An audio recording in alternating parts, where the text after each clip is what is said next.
पूर्व में आपको बताया था कि राजा उड़ीसा पहुंच गया और उड़ीसा जा कर के उसने वहाँ नौकरी की और राजा का हृदय जीत लिया उसने। अब इधर रानी जो है, इसमें जो वर्णन किया गया है,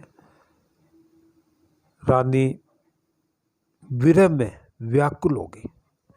विशल देव के विरह में रानी व्याकुल हो गई और इसका कवि ने बड़ा सुंदर वर्णन किया है। वह अति विलाप करने लगे। सखियों ने उन्हें बहुत समझाया, बहुत धीरज दिलाया कि राजा आ जाएंगे, आपको विलाप नहीं करना चाहिए, आपको दुख नहीं करना चाहिए। रानी नहीं मानी और कवि ने इसी प्रसंग में 12 मासा वर्णन किया है।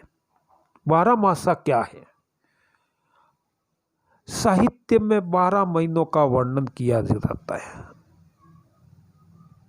साहित्य में जो 12 महीने हैं आपके, 12 महीने जनवरी फरवरी मार्च अप्रैल नहीं, चैत्र बैसाख जेठ आषाढ़ सावन, जो 12 महीने हिंदी के 12 महीने हैं उसका, और उसमें विरह किस महीने में क्या है उसकी विशेषता के बारे में बताया गया है। इसकी विशेषता ही यही है, 12 मासा का वर्णन। 12 मासा कहते हैं, 12 मासा, जो 12 महीनों का, जो रानी ने 12 महीनों में दुख का वर्णन किया है। कौन से महीने में किस प्रकार से दुख, कौन सी ऋतु में कौन सा दुख, कैसे दिन गुजरे, और बड़ा सुंदर वर्णन किया है। देखो विरह वर्णन है इसमें, इसीलिए ये रास है। विशल देव रासो नहीं है, रास है, क्योंकि इसमें विरह का वर्णन है। श्रृंगार के 2 भाग किए जाते हैं, संयोग और वियोग। वियोग श्रृंगार का वर्णन किया गया है। 12 महीनों का वर्णन है और रानी एक एक मास का वर्णन करते हुए इसने बताया। अब एक दिन एक बुढ़िया दूती आई उसके पास और राजा के लौटने तक एक अन्य सुंदर पुरुष से संबंध करने की बात सुझाई। देखो कथा में जो है, इसमें यह भी आया है कि शिक्षा की, वो कथा में आया कि वो कहती है कि राजा जब तक ना आ जाए, चरित्रहीनता की बात कही, पथभ्रष्ट की बात कही, तो इस पर रानी राजमती अति क्रुद्ध हो गई, अप्रसन्न हो गई और उसको अपने महल से निकलवा दिया कि इसको महल से निकलवा दो, यहां रहने लायक नहीं है।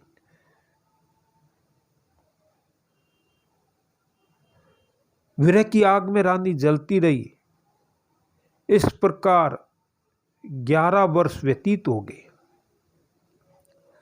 11 वर्षों तक रानी जलती रही। देखो छोटी सी बात, और कितना समय हो गया, 11 साल तक वो उसमें वर्णन किया गया। 11 वर्ष तक, 12वां जो साल लगा, 12वें वर्ष में राजमती ने पांड्या शब्द लाए, पांड्या को, ब्राह्मण को बुलाया और पत्र देकर उड़ीसा भेजा। अब वो 12वें, देखो कितने महीनों में, इसमें भी वर्णन आया कि उड़ीसा पहुंचने में कितना समय लगा। वो 7 महीनों में वहां पहुंचा उड़ीसा। 7 महीने लग गए उड़ीसा जाने में, पहुंचने में। उस समय की बात है, वहां कोई बसें रेलें नहीं थी। उड़ीसा पहुंचने में पूरे 7 महीने लगे और 7 महीनों में पहुंच करके वो उड़ीसा में राजा की खोज करने लगा।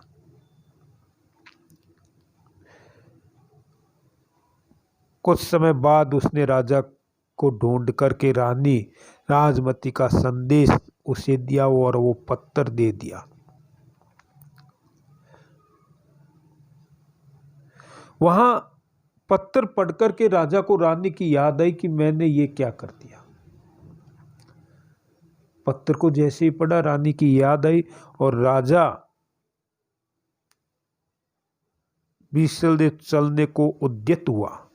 तो उड़ीसा के राजा को पता चला कि ये तो अजमेर का राजा है, मेरे यहाँ काम किया इसने। उड़ीसा के राजा की रानी ने उसे रोकने का प्रयत्न भी किया और उसे बहुत से प्रलोभन दिए कि यहाँ तुम रहो, यहाँ मैं आपकी शादी करवा दूंगी, वो कर दूंगी, बहुत से प्रलोभन दिए। राजा वहाँ नहीं रुका क्योंकि उसको रानी की याद आ गई। विशलदेव अजमेर चलने के लिए तैयार हो गया। अजमेर के लिए जाने लगा तो वहाँ के राजा ने विशलदेव को बहुत से उपहार दिए, हीरे जवाहरात आदि बहुत से दिए। राजा प्रसन्न हो गया। विशलदेव उड़ीसा के राजा ने उपहार दिए, सारी बातें बताई। उसने देखा कि वास्तव में ये है और वो अजमेर के लिए प्रस्थान किया। जब अजमेर के पास पहुंचने लगे तो उसने राजा ने एक योगी के द्वारा अपने आगमन की सूचना भिजवा दी रानी को। योगी के द्वारा, देखो कथा में बहुत से मोड़ आते हैं, छोटी कथा है लेकिन है विस्तार से। राजा विशलदेव लौट आया। अजमेर के लोग बहुत प्रसन्न हुए और राजा और उनका पुनर्मिलन हुआ। अब राजा ने क्या किया, वहां से प्रसन्न हुए। विशलदेव ने राजा भोज के पास अपने लौट आने का समाचार भेजा। भोज उससे किससे, राजा विशलदेव से मिलने अजमेर आए और लौटते समय राजमती को भी अपने साथ ले गए। कुछ समय पश्चात विशलदेव धार नगरी गए और कुछ दिन रह करके लौटते समय रानी राजमती को भी अपने साथ ले आए और वहां आकर के महलों में रहने लगे। इसमें आगे बहुत सी कथाएं हैं, बहुत सी बातें हैं। राज की परंपराओं का सुंदर वर्णन किया है, प्रकृति का वर्णन किया है, प्रकृति के सौंदर्य का वर्णन किया है। जो बातें आई है उसका सबका, जैसे नारी आदि की जो है वो सारे वहाँ प्रकृति का वर्णन करने के बाद प्रेम का जो वर्णन किया है, वो पुनर्मिलन का जो वर्णन किया है, इसमें बताया गया है। वहाँ जाने के बाद में राजा वहाँ पहुँचता है और राजमती को अपने साथ ले आता है।